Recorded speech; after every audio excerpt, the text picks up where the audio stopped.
আমি ভ্রমণ করতে পছন্দ করি। সে কোরআন তেলাওয়াত করতে পছন্দ করে। রহিম পত্রিকা পড়তে পছন্দ করে। আমি মাছ ধরতে পছন্দ করি। আমি ইংরেজি শিখতে পছন্দ করি। Hello everyone, this is Araf for you once again. So আজকের এই ভিডিওতে আমরা কেউ কোনো কিছু করতে পছন্দ করে, এই পছন্দ করা অর্থে যে আমি বাক্যগুলো বললাম, এইগুলাকে কিভাবে আপনি খুব সহজে একটা স্ট্রাকচার বেস করে আপনি কিভাবে ইংরেজিতে বলতে পারেন, সেই বিষয়টা নিয়েই কথা বলবো। সো বেশি দেরি না করে লেটস বিগিন। ওকে, সো আমি ইংরেজি শিখতে পছন্দ করি। এই যে আমি বলছি যে আমি কোনো একটা কাজ করতে কি পছন্দ করি, আমি এটা করতে পছন্দ করি, এই পছন্দ করার অর্থে আপনি কি ব্যবহার করবেন? আপনি ব্যবহার করবেন ফন্ড অফ।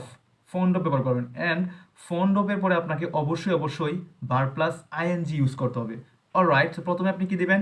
সাবজেক্ট, তারপরে একটা ভার্ব দিবেন, অ্যান্ড দেন ফন্ড অফ। ঠিক আছে, ফন্ড অফ দেওয়ার পরে আপনি যে ভার্বটা দিবেন ওইটার সাথে অবশ্যই আইএনজি দিবেন। সো আমি এক্সাম্পলগুলো যদি দেই তাহলে আপনি বুঝতে পারবেন আশা করি। হিয়ার দ্য ফার্স্ট ওয়ান, আমি ভ্রমণ করতে পছন্দ করি। তাহলে ভ্রমণ ইংরেজি কি? Travel, right? So I am fond of travelling. আমি ভ্রমণ করতে পছন্দ করি। সে কোরআন তেলাওয়াত করতে পছন্দ করে। তাহলে কি হবে? He is fond of reciting holy Quran. আমি মাছ ধরতে পছন্দ করি।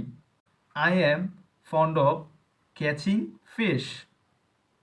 আমি ইংরেজি শিখতে পছন্দ করি। I am fond of learning English. Rahim পত্রিকা পড়তে পছন্দ করে।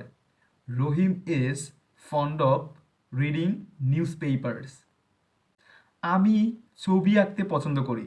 I am fond of drawing pictures. So আশা করি বুঝতে পারছেন। আপনি জাস্ট স্ট্রাকচারটা ব্যবহার করবেন। কোনো কিছু পছন্দ করতে আপনি এই স্ট্রাকচারটা নেবেন, যে subject plus verb and then fond of plus কি? Verb plus ING.